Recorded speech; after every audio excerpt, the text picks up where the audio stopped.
एक और प्रसंग की ओर ले चलता हूं। हमारे स्थानकवासी परंपरा का सबसे पहले सम्मेलन जो हुआ वो हुआ अजमेर में। अजमेर राजस्थान का शहर है, अजमेर। सबसे पहला सम्मेलन स्थानकवासी परंपरा का सन 1933 और अब चल रहा है 2021 चल रहा है। 1933 की बात, कितने साल पहले की बात है?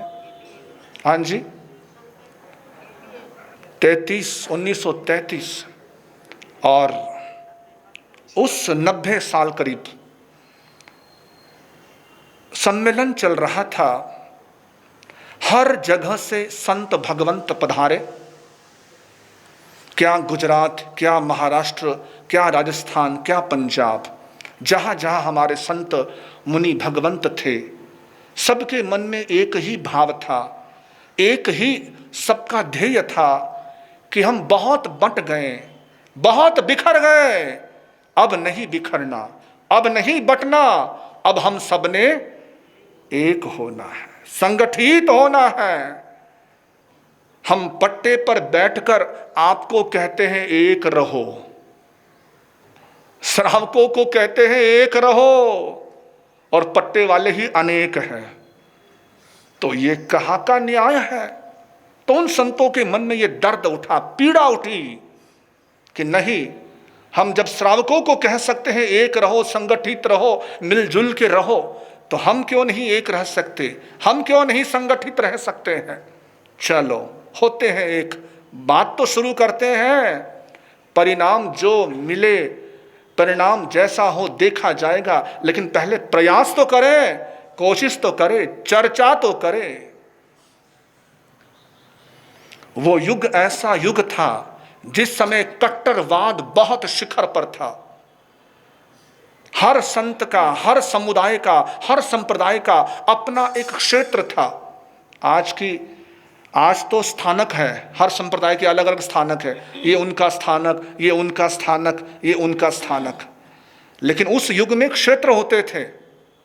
पूरे एक जमीन की एक तय होता था कि इतना जो क्षेत्र है, इतना जो जमीन का वर्ग है, ये इस संप्रदाय के मानने वालों का है, ये उस संप्रदाय के मानने वालों का है, ये फलानी संप्रदाय वालों का है।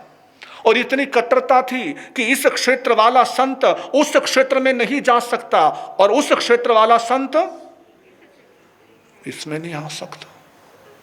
ऐसी हमने संतों ने उस जमाने में वो लक्ष्मण रेखा खींच रखी थी, इधर से उधर नहीं, उधर से अगर कहीं कोई आ जाता तो बस फिर तो बवाल मच जाता कि हमारे क्षेत्र में आ गए, हमारे भक्तों को फोड़ने आ गए। पता नहीं क्या क्या उस समय धारणाएं, मान्यताएं चल रही थी। तभी संतों ने सोचा कि नहीं, हमें एक होना है, संगठित होना है। दीवारें टूटी, क्षेत्र की दूरियां मिटी, और संत एक साथ एक मंच पर आए। उसी दौरान सब संत एक बहुत बड़े बिल्डिंग में रुके हुए थे। स्थानक बहुत बड़ा एक भवन था जिसको लाल कोठरी कहते हैं। अजमेर में कभी आप परिचित हो तो एक इस नाम का एक बहुत बड़ा भवन है, वहां पर संत रुके। सभी संत रात्रि में विश्राम करते हैं, आखिर शरीर तो शरीर है, शरीर को विश्राम भी जरूरी है। विश्राम करते, एक घटना उस विश्रांति के समय घट रही थी। जब संत सभी विश्राम कर रहे होते, आराम कर रहे होते, 1:30-2 बजे के करीब कोई व्यक्ति आता, कोई महानुभाव आता, और जितने वहां पर संत होते, जितने संत वहां पर थे, उन सबको वंदन करते। वंदना तीखु तो आया हीनम पया हीनम करेनी मथे वंदामी तक। मन ही मन पाठ बोलते, उठते, बैठते, खड़े होते, पंचांग नमस्कार, पंचांग नमन।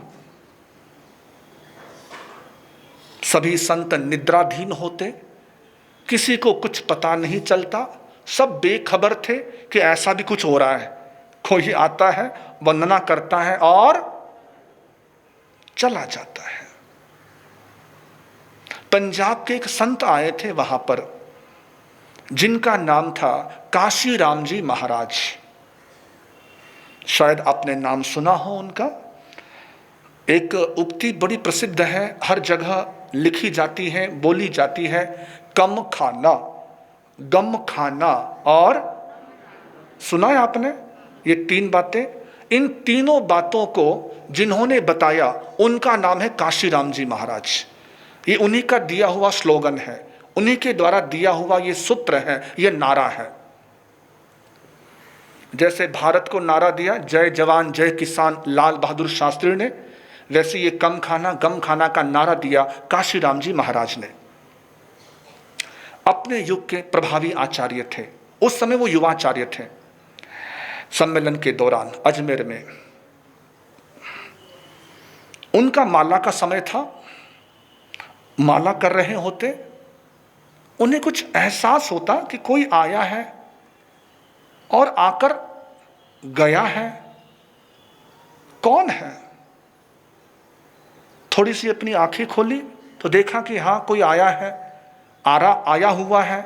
मुझे वंदना करी, मेरे छोटे संत को वंदना करी, उससे छोटे को वंदना करी, उससे छोटे को वंदना करी। जितने संत उस कक्ष में थे उन सबको वंदना करी और जिस मार्ग से आए थे उसी मार्ग से लौट गए। 1 दिन, 2 दिन, 3 दिन, 4 दिन, ये है कौन? कौन है जो वंदना करते हैं इतनी रात को, मध्य रात्रि को, अर्धरात्रि को? किसी को पता ही नहीं कि वंदना करके कोई चला भी गया। और आश्चर्य है कि मुझे ही नहीं बल्कि सबको, यहां जितने महाराज हैं सबको। है कौन? मनुष्य है, देवता है, कोई दैवीय शक्ति है? चिंतन चला महाराज का, काशी राम जी का। फिर उनके मन ने, स्वतः ही उनके मन ने जवाब दिया कि देवता तो है नहीं, क्योंकि भगवान ने जो देवता के चिन्ह बताए हैं कि देवता किस तरीके के लक्षण वाले होते हैं।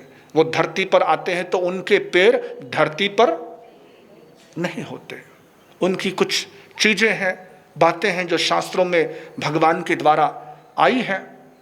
तो देवता तो है नहीं, है तो कोई मानव, है तो कोई इंसान, लेकिन है कौन? इंसान भी कौन है?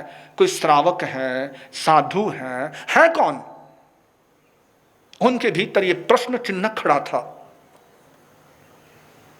अगले दिन उन्होंने इस बात को ठाना कि आज मुझे पता लगाना है कि आने वाला कौन है। माला नहीं करी, केवल चुपचाप बैठे रहे, प्रतीक्षा कर रहे हैं। और आ गए वो महानुभाव, वंदन करने वाले हैं। वंदना करी, उनको उनको उनको उनको सबको वंदना करी। और जब लौटने लगे, रुको रुको, जाने वाले कदम रुक गए, ठिठक गए। अपना नाम बताइए, अपनी पहचान बताइए। हाथ जोड़े, सिर झुकाएं, मुंह से कोई शब्द। मैं आपसे पूछ रहा हूं, आपका नाम क्या है? आपकी पहचान क्या है? अपना नाम तो बताइए, आपकी पहचान बताइए। मैं आपका दास हूं। क्या शब्द बोले? मैं आपका दास। नहीं जी, अपना नाम बताइए। दास दास होता है, दास की पहचान, पहचान तो मालिक की होती है, पहचान तो स्वामी की होती है। दास की पहचान नहीं अपना नाम बताइए, पहचान बताइए, हम कैसे जान पाएंगे कि आप कौन हैं? मैं दास ही हूं, यही मेरी पहचान है। काशी राम जी अपने पट्टे से नीचे उतरे, आगे बढ़े। जो महानुभाव आए थे ना, उन्होंने कपड़ा लपेटा हुआ था अपने चेहरे को, केवल अपनी आंखें खुली रखी थी। जैसे कि हमारी बहनें करती है ना, जब बाहर निकलना हो, घर से बाहर निकलना हो तो ऐसे कपड़ा लपेटती हैं, पूरा मुंह ढक लेती हैं। हमारी बच्ची या हमारी बहनें है ना, वो पूरा केवल आंखें खुली रखती हैं। तो अब आंखों से क्या पता चले कि है कौन? अब वैसा ही उस महानुभाव ने कर रखा था। काशी राम जी आगे बढ़े, चांदनी थी, चांद की चांदनी। स्थानों को में तो कोई ऐसी प्रकाश की व्यवस्था होती नहीं थी उस युग में, उस जमाने में। 2 कदम आगे बढ़े, निकट पहुंचे, और वो जो कपड़ा लपेटा था, वो कपड़ा अपने हाथ से हटाया। ओह, अरे आप, ओह, अरे अरे अरे अरे अरे अरे अरे आप तो अमोलक ऋषि जी महाराज हो। भगवान ये क्या कर रहे हो? आप आचार्य हैं, आप ज्ञान भंडार हैं, आप वयोवृद्ध हैं, पद से बड़े, ज्ञान से बड़े, हर लिहाज से बड़े ही बड़े हैं। हे भगवान, ये आप क्या करते हैं? ये आप क्यों करते हैं? वंदना करने वाले कौन थे? जरा उस महापुरुष का नारा बुलंद कीजिए। बोलिए शास्त्रोद्धारक पूज्य गुरुदेव श्री अमोलक ऋषि जी, पूज्य गुरुदेव श्री अमोलक ऋषि जी। महाराज, आप तो आचार्य हैं, ऋषि संप्रदाय के आचार्य, अमोलक ऋषि जी, शास्त्रोद्धारक। आप वय स्थवीर, ज्ञान स्थवीर, दीक्षा स्थवीर, और मैं तो आपसे हर बात में छोटा हूं, पद में छोटा, ज्ञान में छोटा, हर लिहाज से छोटा ही छोटा हूं। और भगवान, मेरे संत तो मुझसे छोटे हैं, यानी आपसे कितने छोटे हैं? हर छोटे से छोटे संत को, और यहां नहीं बल्कि सब जगह, जिसने कल दीक्षा ली है उसको भी क्या करते हो? वंदना। जिसने कल दीक्षा ली है, कल बाणा पहना है, उसको वंदना। भगवान, ये क्या करते हो? क्यों करते हो? किस लिए करते हो? मेरे भाई, मेरी बहनों, उस महापुरुष के दिए हुए जवाब को अपने मन मानस में बसा लेना, अपने दिल में बिठा लेना, अपने हृदय में अंकित कर लेना। वे आचार्य महाराज बोलते हैं कि युवाचार्य जी, मैं सबको वंदना करता हूं, उसके पीछे एक कारण है। वर्तमान में कोई अरिहंत परमात्मा, केवली भगवान इस भरत क्षेत्र में नहीं है।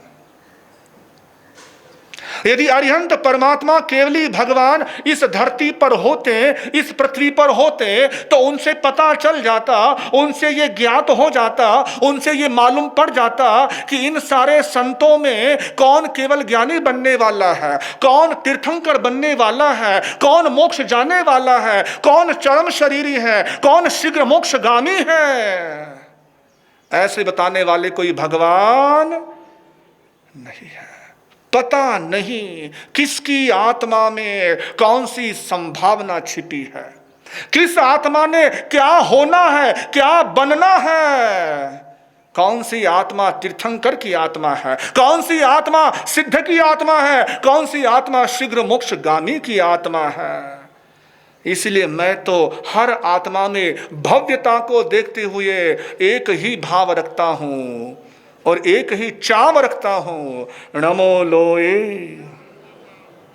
नमो लोए, जरा आवाज बड़ी धीमी आ रही है। नमो लोए, नमो लोए। सभी संतों को मेरा नमस्कार। ऐसे थे वो महापुरुष। क्या उनका जीवन रहा। उनकी दीक्षा की बात अभी नाटिका के माध्यम से आपके सामने आएगी कि कैसा उनका दीक्षा का वो प्रसंग, ना भूतो ना भविष्यति। न ऐसी दीक्षा आपने कभी सुनी है, ना ऐसी दीक्षा कभी आपने पढ़ी है। ना सुनी होगी ना पढ़ी होगी। ऐसी अद्भुत दीक्षा, ऐसी अद्भुत दीक्षा। मैंने आनंद जन्मोत्सव के दरमियान उस घटना का जिक्र किया था और आज नाटिका के माध्यम से वो बात सामने आनी है तो उस बात को मैं दोहराऊंगा नहीं। मात्र अल्प अवस्था में दीक्षा ली, मात्र 10 साढ़े 10 वर्ष की अवस्था, दीक्षित हो गए। रतन गुरुवर ने दीक्षा दी थी। रत्न गुरुवर, जिन्होंने समाज को 2 रतन दिए। रत्न नहीं बल्कि कोहिनूर दिए, एक अमोलक और दूसरा आनंद। क्या रत्न पारखी थे। 11 वर्षों तक दोनों साथ साथ रहे, रतन गुरुवर और अमोलक गुरुवर। आनंद गुरुवर की दीक्षा से 25 साल पहले यह दीक्षा हुई थी। इनके दीक्षा के 25 साल पहले, 25 वर्ष पूर्व दीक्षा हुई थी। और रतन गुरुवर शिक्षा देते हैं, दीक्षा देते हैं, ज्ञान देते हैं, वरदान देते हैं। न केवल वे दीक्षित हुए थे बल्कि उनके पिताजी महाराज भी थे। केवल ऋषि महाराज उनका नाम था।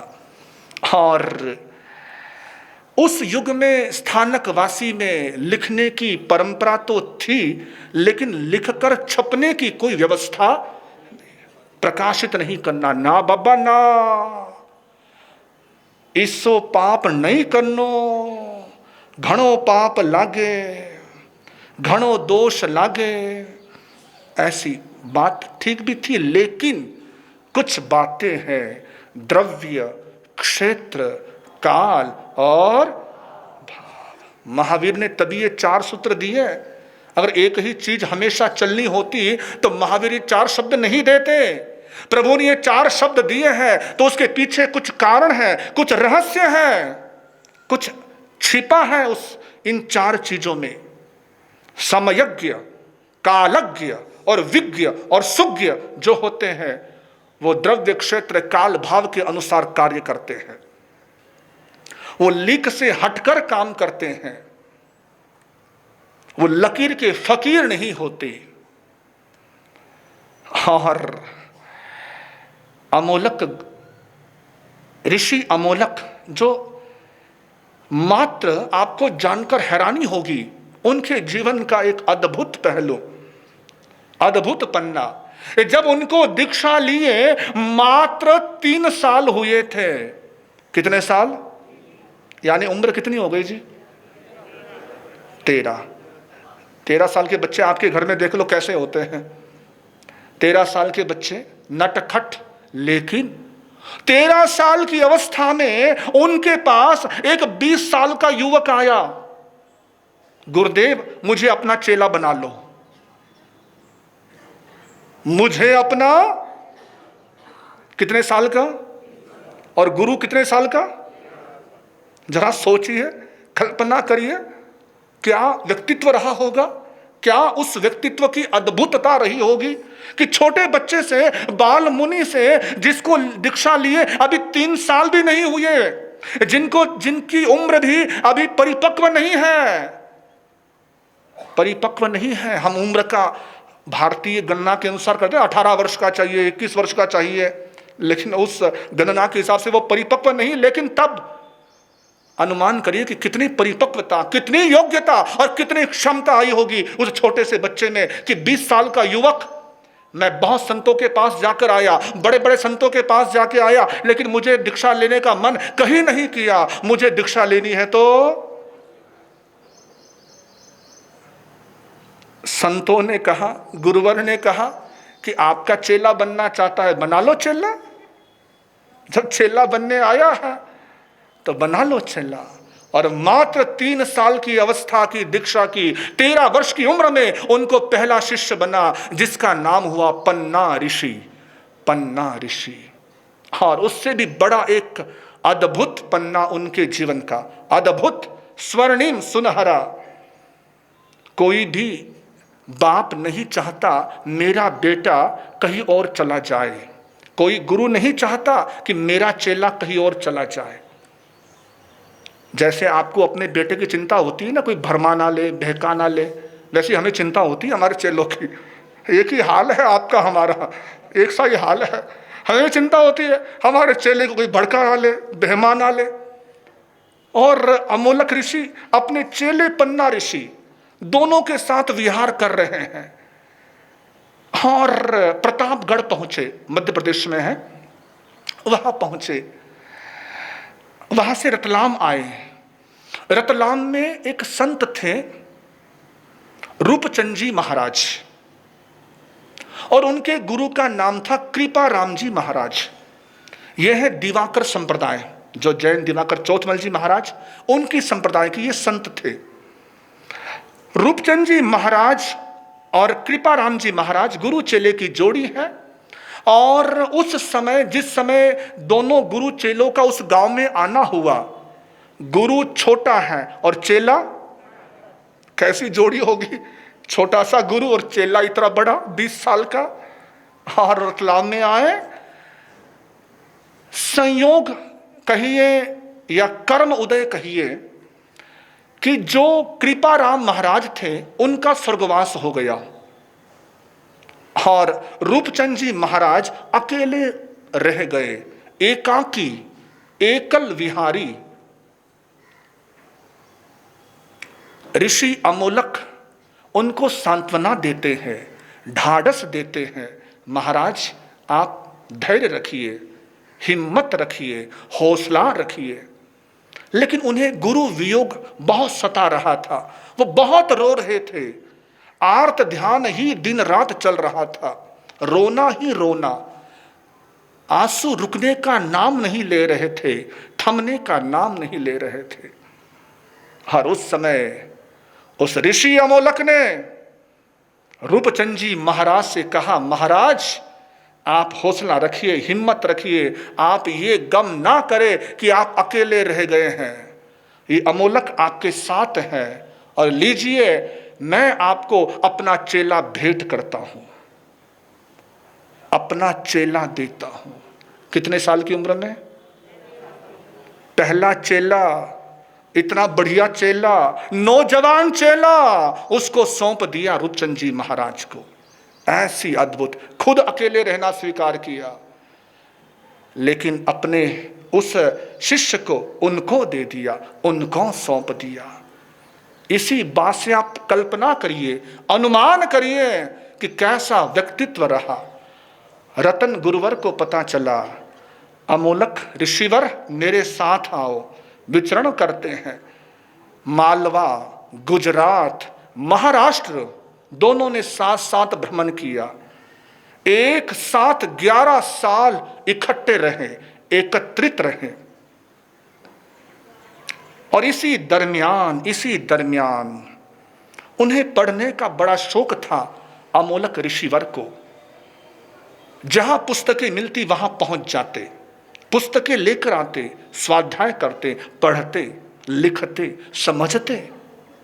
एक जगह गुजरात में विचरण करते हुए एक भाई के पास अच्छा संग्रह था उनके परंपरा के संतों का, गुजराती संतों का, अन्य परंपरा के संतों का। तो अच्छी चीज है, जहां से मिले ले लेनी चाहिए।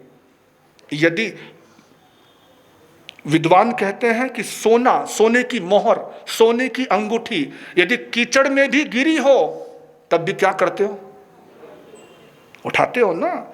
तो वैसे ही ज्ञान जहां मिले ले लो, लेने से पीछे मत रहो। पुस्तकें लाते, पढ़ते, लौटाते, लाते, पढ़ते, लौटाते, लाते, पढ़ते, लौटाते। एक दिन उस श्रावक ने कहा, महाराज आप कितना पढ़ते हो? कितना पढ़ लिया आपने? कहा बस भाई मेरी एक आदत है, मेरा स्वभाव है, मुझे पढ़ना अच्छा लगता है। और आपके संतों ने बड़ी अच्छी मेहनत करी है, आपकी परंपरा के संतों ने अच्छी पुस्तकें लिखी हैं, अच्छी पुस्तकें बनी हैं। वो श्रावक, उसे अपने संप्रदाय का घमंड, अभिमान जागा उसको, और वो बेभान हो गया, और उसके मुख से शब्द निकला, और वो शब्द क्या, तीर निकला जो सीधा ऋषि अमोलक के दिल में लगा, हृदय में, हृदय को भींच गया, जिसने मार्ग प्रशस्त किया प्रकाशन का, जिसने एक नया इतिहास लिखने के लिए ऋषि अमोलक को विवश किया। उस श्रावक ने कहा, वो गुजराती था ना, तो गुजराती में उसने बोला, थमारा स्थानकवासी बद्धा गांडा छे, स्थानकवासी बद्धा गांडा छे, तमारामा एवा विद्वान कौन छे जे एवी पुस्तकें लिखे। और ये शब्द उन्हें चुभे कि मेरी परंपरा को, मेरी संप्रदाय को ये ऐसा कहता है कि मेरे संत ना लिखे। ऐसे ठीक है, बात लग गई कि मुझे इस क्षेत्र में काम करना है, इस क्षेत्र में इतिहास बनाना है। चौमासा हुआ घोड़ नदी, पिता महाराज साथ में थे, और बैठे बैठे विचार चला, अमोलक कुछ लिख, कुछ लिख। स्थानकवासी का जो उसने आक्षेप किया स्थानकवासी पर, उस आक्षेप का जवाब दे। और उठाई कलम, लिखना शुरू किया, लिखते गए, लिखते गए, 3 महीने में 600 पेज लिख डाले। और वो पहली रचना, जिसको नाम दिया जैन तत्व प्रकाश, जैन तत्व प्रकाश, जो आज आप पढ़ रहे हो ना, यहां पर स्वाध्याय कर रहे हो। इतिहास कितनी बार वो छप चुका है, कितनी बार छप रहा है, लेकिन आज भी उतनी ही लोकप्रिय है। 1905 में ये ग्रंथ लिखा था, 1905 में, जरा कल्पना करिए। और उसके बाद फिर लिखनी थमी नहीं, रुकी नहीं, लिखते गए। कभी क्या लिखा, कभी क्या लिखा। केवल ऋषि और अमोलक ऋषि, और साथ में एक संत, 3 ठाणे का चौमासा बॉम्बे था। हैदराबाद से कीमती जी आए, पन्ना लाल जी कीमती। गुरुदेव, दक्षिण में कोई संत नहीं आया है आज तक, यदि आप कृपा कर सको तो करिए कृपा। केवल ऋषि तपस्वी थे, अपने बेटे से, पुत्र से, ऋषि अमोलक से कहते हैं, चलो अमोलक, हमारे गुरुओं ने महाराष्ट्र खोला, तिलक ऋषि महाराज ने, तभी तो आज हम यहां आ पाए हैं। हम भी कुछ प्रयास करें, हम भी कुछ मेहनत करें। चलो गुरुदेव, चल पड़े।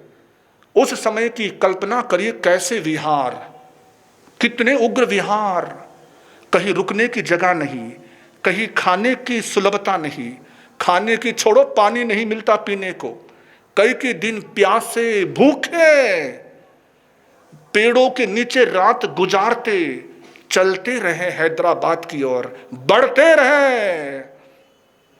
एक गांव में तो पुलिस वालों ने उन्हें गिरफ्तार कर लिया। पता नहीं कौन जासूस है, ये मुंह बांधा हुआ है, ऐसे कपड़े हैं, हिंदी बोलते हैं। उस तरफ भाषा का बड़ा है, भाषावाद बहुत है साउथ में कि उनकी भाषा बोलने वाला चाहिए। उनसे गिरफ्तार कर लिया, जेल में डाल दिया उनको। वो तो भला हो, उस समय किसी श्रावक का वहां आना हुआ, उसने कहा भाई साहब ये हमारे गुरु है, ये कोई गुप्तचर वगैरह नहीं है। छोड़ा, विहार किया, पहुंचे। एक एक प्रसंग सुनाओ तो पूरा शाम हो जाएगा, इसलिए थोड़ा संक्षिप्त कर रहा हूं, समेट रहा हूं चीजों को। पहुंचे, कष्टों को झेलते हुए, कष्टों का सामना करते हुए हैदराबाद, सिकंदराबाद, उस धरती का कुछ भाग्य उदय होना था, भाग्य जगना था उस धरती का, कुछ इतिहास बनना था उस धरती पर। प्रवचन शुरू हुए, सुबह प्रवचन, दोपहर प्रवचन, शाम को प्रवचन, एक साथ 3 बार बोलना, दिन भर सिखाना। कितना उनका पुरुषार्थ, कितना उनका पराक्रम। और वहां पर सब लोग जुड़ते चले गए, आते चले गए। एक अग्रवाल परिवार था जो हरियाणा से वहां जाकर बसा था। उसको भी खबर लगी। उनके पूर्वज कहीं जैन थे, उनकी दादी जैन धर्म को मानने वाली थी, लेकिन उनमें वो जैनत्व नहीं आया था, वो जैन धर्म से हट गए थे। लेकिन जब पता चला कि ऐसे महाराज आए हैं, बड़े ही पुण्यवान महाराज हैं, बड़े ही प्रतापी महाराज हैं, बड़े ही आगमज्ञ महाराज हैं, चलो पहुंचे। और उसका नाम था लाला सुखदेव सहाय जौहरी। सुखदेव सहाय जौहरी, वो जौहरी का बहुत उनका अपना काम था, जवेरात का, ज्वेलर्स थे, बहुत बड़े नामी ज्वेलर्स। और उनका आना क्या हुआ, कृष्ण को अर्जुन मिल गया, महावीर को गौतम मिल गए। वो जोड़ी बननी थी। इतिहास में कुछ ऐसी जोड़ियां बनती है, ये लिखा होता है जोड़ी बनना। इसलिए एक गीत आता ना, रब ने बना दी जोड़ी, लेकिन वो आपके लिए कहते हो, है ना। मैं उसको आध्यात्मिक तरफ की ओर लेता हूं कि आध्यात्मिक दृष्टि से सबका अपना एक संबंध बना होता है। और वो आए क्या, जुड़ गए गुरु चरणों में। गुरुदेव लिखने का काम चलता था। गुरुदेव जो आप लिखो उसको केवल लिखित मत रखो, उसको पुस्तक रूप दो। और गुरुदेव ये अवसर, ये लाभ मैं लूंगा, मैं छपाऊंगा। शुरू हुई प्रक्रिया छपाने की, पुस्तक छपती गई। एक दिन गुरु महाराज के चरणों में बैठे थे, गुरुदेव ने कहा कि लाला जी, अपने 32 आगम हैं, शास्त्र हैं, उनको छपाने का कुछ विचार चल रहा है, कितना कुछ हो सकता है। गुरु महाराज आप चिंता मत करो, मैं देखता हूं, पता करता हूं। पता कराया, प्रकाशन वालों से, प्रिंटिंग प्रेस वालों से पूछा, तो कहा कि 15,000 रुपये करीब खर्च आ जाएंगे। उस जमाने में 1915 की बात है, 15 शताब्दी पहले, 100 साल से पहले, उस युग में 15,000 यानी आज से कितने हो गए जी? आज से कितने हो गए जी? करोड़ से भी ज्यादा ही होगा शायद। उस जमाने में 1 रुपया भी बहुत कीमत रखता था, बहुत मायने रखता था। गुरुदेव 15,000 रुपया थोड़ा सा खर्चा है, आप चिंता मत करो, 15,000 क्या, मैं बस बैठा हूं, आप लिखना शुरू करो। गुरुदेव ने शुरू किया लेखन कार्य, आचारांग सूत्र का। संस्कृत में कहावत है, श्रेयांसी बहु विघ्नानि, यानी अच्छे कामों में विघ्न बहुत आते हैं, बहुत बाधाएं आती हैं। बुरे काम में कोई बाधा नहीं आती है। शादी कोई करता है तो कोई रोकता नहीं है, कोई टोकता नहीं है, कोई बुरा भला नहीं कहता, लेकिन कोई दीक्षा लेवे तो जरूर सुनावे, इसको खाने को नहीं मिलता होगा, साधु बन रहा होगा, ऐसा होगा साधु बन रहा होगा, वैसा होगा साधु बन रहा होगा, है ना। साधु अच्छे काम में हम विघ्न जरूर डालते हैं, जरूर बातें बनाते हैं। बवाल मचा पूरे जैन समाज में, स्थानकवासी जगत में। अरे महाराज छापे, पुस्तक छपावे, अरे अरे अरे बाप रे बाप रे बाप रे, घना पाप कमा रिया है, घना दोष लगा रिया है। अरे वो महाराज ही नहीं है, वो साधु ही नहीं है। अमूलक ऋषि कभी हमारे क्षेत्र में आए ना, तो हम उनको स्थानक ना दें, उनको जगह नहीं दें, उनको आहार नहीं दें। अरे ऐसा पाप कर रहे हैं, ऐसा अपराध कर रहे हैं। हर युग में हर तरह के लोग होते हैं।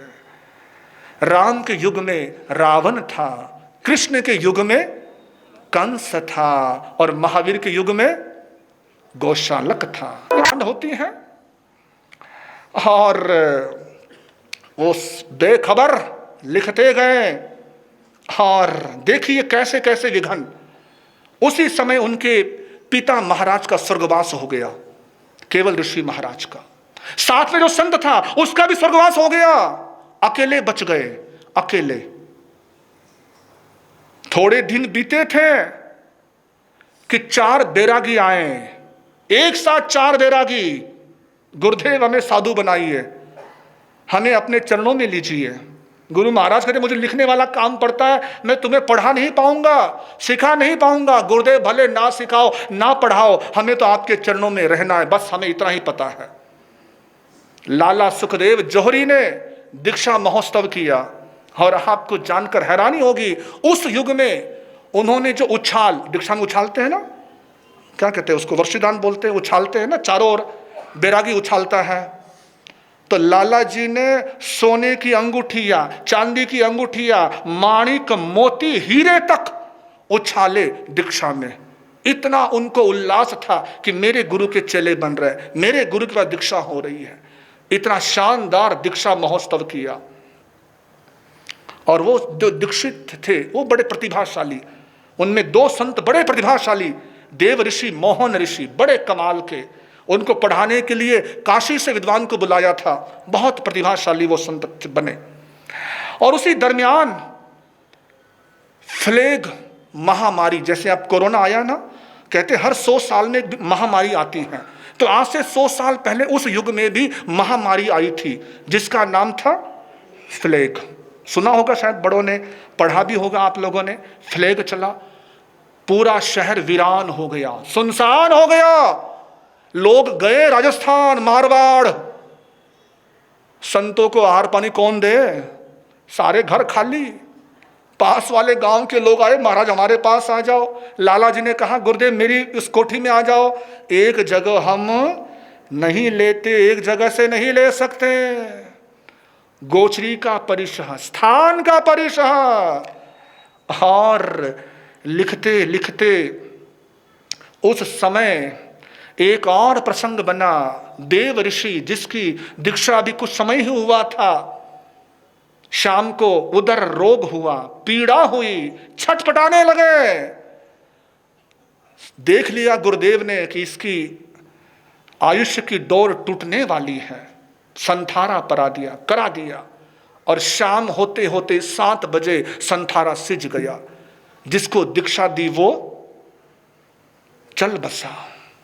और उसी रात्रि में दूसरा शिष्य मोहन ऋषि, जिसको समाज से बहुत आशाएं थी, बहुत उम्मीदें थी, बहुत ज्ञानी विद्वान था वो, उस मोहन ऋषि का सुबह सुबह आकस्मिक निधन हो गया। कल्पना करिए, एक ही रात्रि में 2-2 चेले चले गए, 2-2 शिष्य चले गए। क्या बीती होगी गुरु के दिल पर, क्या रही गुजरी होगी उन पर। कितने विघ्न, कितनी बाधाएं, कितनी रुकावटें, शास्त्र कार्य कितना कांटों भरा पथ था, लिखना और छपाना चले हैं। लेकिन वो वीर थे, महावीर की संतान थी, रुके नहीं, थके नहीं, अटके नहीं, भटके नहीं, लिखते ही चले गए, लिखते ही चले गए। और उसी युग में, उस समय द्वितीय महायुद्ध भी छिड़ गया था देशों में। उस समय का इतिहास किताबों में आपने पढ़ा हो, स्कूलों में पढ़ा हो, जर्मन वगैरह बड़ी लड़ाइयाँ होती थी। अमेरिका नागासाकी पर जो बम हमला हुआ था, परमाणु बम गिराए थे अमेरिका ने, उसी समय गिराया था। उस समय का ये दौर था, चारों ओर महंगाई बढ़ गई, खर्चे बढ़ गए। लाला जी बैठे थे गुरुदेव के पास। गुरुदेव ने सहज ही अपने मुख से कहा, लाला जी, जिस समय अपनी बात हुई थी शास्त्र छपाने की, मुझे लगता है कि अब उस काम को हमें रोकना चाहिए। क्यों गुरुदेव, क्या बात हो गई, क्यों रोकना? लाला जी, मुझे लगता है कि जो छपाई का जो हिसाब उस समय लगाया था, कितना लगा था? बड़े अच्छे आप तो, बड़े अच्छे श्रोता हो, बड़ा हिसाब बराबर याद रखा आपने। हिसाब में तो वैसे ही आप पक्के हो, बानिए का बच्चा और हिसाब में कच्चा, ये तो हो ही नहीं सकता, है ना। व्यापारी कभी हिसाब में कच्चा हो ही नहीं सकता। कहते हैं ना, शेर के बच्चे को शिकार और मारवाड़ी के बच्चे को व्यापार सिखाना नहीं पड़ता है, वो अपने आप सीख लेता है। तो वो 15,000 खर्चा था। अब लाला जी लगता है खर्चा दुगुना तिगुना होने की संभावना लगती है। 40,000 करीब खर्चा बैठ सकता है आज के अनुमान के हिसाब से। यानी कितना हो गया 15,000 से? हाँ जी, कितना गुना हो गया, ट्रिपल। इतना खर्चा, तिगुना, दुगुना नहीं तिगुना। लाला जी कहते, गुरुदेव देखो उस लाले की दिलदारी, दिलेरी। कोई और होता तो भाग जाता, पीछे पीछे हो जाता, लेकिन वो दिलदार राजा लाला था। गुरुदेव चिंता मत करो, हम गृहस्थ हैं, हमने अपने कोई खर्चे कम किए हैं क्या? चाहे महामारी हो, युद्ध हो, हम अपने शादी ब्याह में खर्चे कर रहे, घूमने फिरने में खर्च कर रहे, सारे खर्चे हमारे चल ही रहे हैं। कोरोना के माहौल के अंदर भी लोग कहते हैं महाराज बड़ा कोरोना है, बड़ा ऐसा है, लेकिन कौन से खर्चे कम किए आप लोगों ने? जरा देखो तो सही, कौन से खर्चे कम कटौती हुई है? बोले सारे खर्चे तो कर रहे हैं गुरुदेव, आप चिंता मत करिए, 40 लगे 400 लगे, मैंने जो प्रण लिया है, जो वचन दिया है, उसको मैंने पूरा करना है। ऐसा वो लाला, क्या कमाल है वो लाला जो था, वो बहुत दिलेर। जब कभी गुरुदेव के पास आता, प्रभावना बांटता, चौमासे में जहां जहां गुरुदेव होते वहां तो करता ही था, लेकिन जहां जहां प्रभावना बांटता लड्डुओं की, लड्डू मोदक समझ गया, लड्डू ही बोलते हो, लाड़ू, लाड़ू, बूंदी का लाड़ू, अच्छा जी बड़ा भावे आपने, चलो अच्छी बात है, बूंदी लगा लेते हैं, तो बूंदी का लाड़ू, लाड़ू। और वो उन परिवारों को देकर आते स्पेशल, जिन परिवारों की आर्थिक स्थिति कमजोर होती, उनके घर जाते, अपने जैन परिवारों में जो जो कमजोर परिवार होते उनके घर जाते और वो प्रभावना दे के आते, लो जी प्रभावना, लो जी प्रभावना। हम लाड़ू देने के लिए घर आवे, छोटी सी बात लागे, लेकिन देखो वो जो लाड़ू था, जैसे घर वाले उसको तोड़ते तो अंदर सोने की मोहर, अंदर सोने की मोहर। ऐसी उदारता थी उस लाला की, ऐसा वो जिगरा था उस लाला का, दिलदारी थी। और गुरुदेव शास्त्र लेखन कर रहे हैं। एक और प्रसंग समेट रहा हूं अपने विषय को, लेकिन प्रसंग बड़े वो ऐसे है ना, रहा नहीं जाता उस महापुरुष के बारे में कहते कहते। एक दिन सुबह सुबह गए बाहर की तरफ, एक घर में गए, पात्रे कुछ पानी लेना था, पानी लिया, उतने में घर वालों ने कहा सांप सांप सांप सांप सांप सांप। गुरु महाराज ने कहा चिंता मत करो, मैं संभाल लूंगा। सर्प कहाँ है? उसको ओगे से अपने कपड़े से पकड़ा, और पकड़ने के दरमियान उस सांप ने महाराज के अंगूठे पर दंश मार दिया, गुरुदेव के अंगूठे पर। और कोई होता तो पटक देता, लेकिन नहीं, उन्होंने थामे रखा सांप को, पकड़े रखा। सांप को बाहर खुली जगह पर छोड़ आए और मन में यह संकल्प कर लिया कि यदि इस विष का प्रभाव हो तो मुझे संथारा, मुझे यावत जीवन अन्न जल खादिम स्वादिम चारों आहार का त्याग। लेकिन जिससे कुछ इतिहास बनना था, भले उसकी मौत सांप के जहर से कैसे हो सकती थी? नहीं हुआ असर, सांप का जहर भी बेअसर हो गया। ना कोई दवाई ली, ना कोई पूड़ी ली, अपने आप पता नहीं वो जहर कहां निकल गया, कहां खत्म हो गया, पता तक न चला। इसी दरमियान जिस लाला ने उन्हें आश्वासन दिया था, जो लाला उनका अर्जुन था, जो लाला उनका गौतम था, सुखदेव सहाय, एक रात्रि में उनकी भी मृत्यु हो गई, उनका भी स्वर्गवास हो गया। कल्पना करिए, विपत्ति का पहाड़ जैसे टूटा हो, एक के बाद एक के बाद एक, सिलसिलेवार परेशानियां थमने का नाम नहीं ले रही है, बाधाएं रुकने का नाम नहीं ले रही है। सुखदेव सहाय का बेटा था ज्वाला प्रसाद।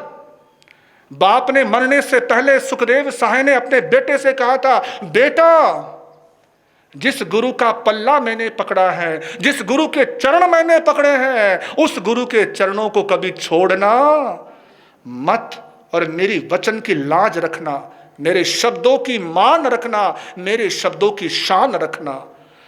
और ज्वाला प्रसाद भी कहते हैं ना, रत्नों की खान में रत्न ही पैदा होता है, शेर का बच्चा शेर ही होता है, और वो भी दिलदार दिलेर।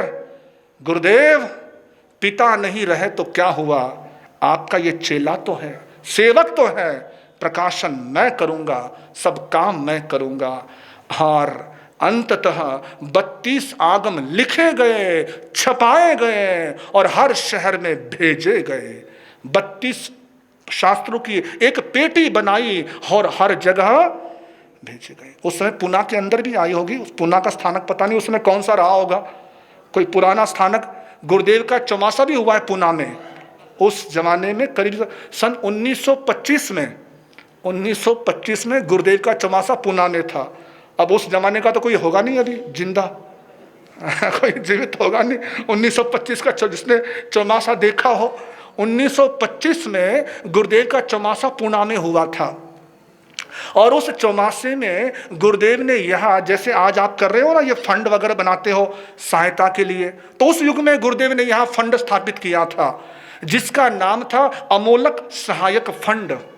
वो यहाँ बना था और उस अमोलक सहायक फंड को फिर जब भगवान का चौमासा यहाँ हुआ, हमारे आचार्य भगवान पूज्य गुरुदेव आनंद ऋषि महाराज साहब का, तो उस चौमासे में उस फंड को लेकर एक और संस्था बनाई गई और उसमें विलय किया गया, जिस संस्था का नाम है आनंद प्रतिष्ठान। वर्तमान में पता है किसी को, एक ट्रस्ट बना हुआ है आनंद प्रतिष्ठान, जिसके कुछ पदाधिकारी भी हैं, वर्तमान में है कुछ पदाधिकारी जो आनंद प्रतिष्ठान की आप हैं, वहाँ लोढ़ा जी, विलास लोढ़ा जी। तो आनंद प्रतिष्ठान में ही उस अमोलक सहायक फंड का विलय किया गया, निलय किया गया। तो उस महापुरुष ने छोटे से छोटे गांव में बहुत बड़े बड़े कार्य किए। वो गए कड़ा में और एक चिंतन चला कि यहाँ पर छात्रावास होना चाहिए। हमारे जैन समाज के बच्चे जिनके पास अभाव है, क्षमता है पढ़ने की लेकिन सामर्थ्य नहीं है खर्च करने का, तो समाज आगे आए और गुरुदेव ने आह्वान किया और उनके एक आह्वान पर वहां पर निधि एकत्रित हुई, पैसा इकट्ठा हुआ, फंड इकट्ठा हुआ और बिल्डिंग बनी जिसका नाम आज है अमोलक जैन छात्रावास या अमोलक जैन विद्या प्रसारक मंडल। ये कड़ा में आज भी संचालित है, उस महापुरुष द्वारा स्थापित। और रत्न गुरुवर अपने उस दीक्षित शिष्य को पुकारते हैं कि आ जाओ, महाराष्ट्र में बहुत साउथ घूम लिए, अब मेरे पास आओ, साउथ बहुत घूम लिए। आते हैं और सन 1924 में करमाला है ना, करमाला सोलापुर डिस्ट्रिक्ट में शायद, हाँ सोलापुर के पास पड़ता है, करमाला में रतन गुरुवर की दोनों आंखें उनके सामने थी। उस चौमासे में सन 1924 के चौमासे में दो आंखें कौन कौन सी? अमोलक और आनंद। वो चौमासा उनका एक साथ हुआ था शास्त्रोद्धार के कार्य के बाद जब वो महाराष्ट्र आए थे। बहुत सारी बातें हैं, बहुत सारी चीजें हैं, किन किन चीजों को कहें, बस इतना ही कहना चाहूंगा। उस महापुरुष ने शास्त्रोद्धार का काम किया, उस महापुरुष ने आगम लिखे, हिंदी में अनुवाद किया, तभी आज शास्त्र हमारे पास हिंदी भाषा में है। यदि वो हिंदी में नहीं लिखते तो पता नहीं कब वो हिंदी की शुरुआत हो पाती, कब हमारे पास शास्त्र आ पाते।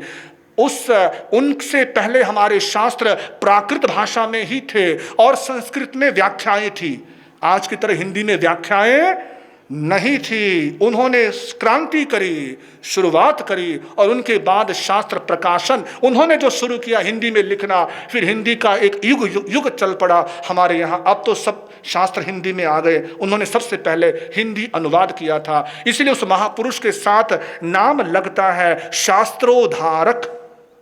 क्या लगता है? बोलिए एक बार जयकारा। जैनाचार्य शास्त्रोद्धारक पूज्य गुरुदेव श्री अमोलक ऋषि जी, पूज्य गुरुदेव श्री अमोलक ऋषि जी। आगे आगे आवाज है, पीछे से आवाज नहीं आ रही है। पीछे वाले भाई, पीछे वाली बहनें आवाज बुलंद करिए, बोलिए जैनाचार्य शास्त्रोद्धारक पूज्य गुरुदेव श्री अमोलक ऋषि जी। जय है उस महापुरुष की, सदा ही जय हो, विजय हो। वो युग युग तक उनका काम बोलेगा, उनका कार्य बोलेगा। जो इतिहास वो लिख गए हैं, न वैसा लिखने वाला मिलेगा। अकेला लिखा, एक ही व्यक्ति ने लिखा। आज 32 आगमों को लिखने के लिए 32 आदमी चाहिए, अलग अलग विद्वान चाहिए, अलग अलग संत चाहिए, लेकिन उन्होंने अकेले लिखा। एक लिखने वाला और एक ही छपाने वाला।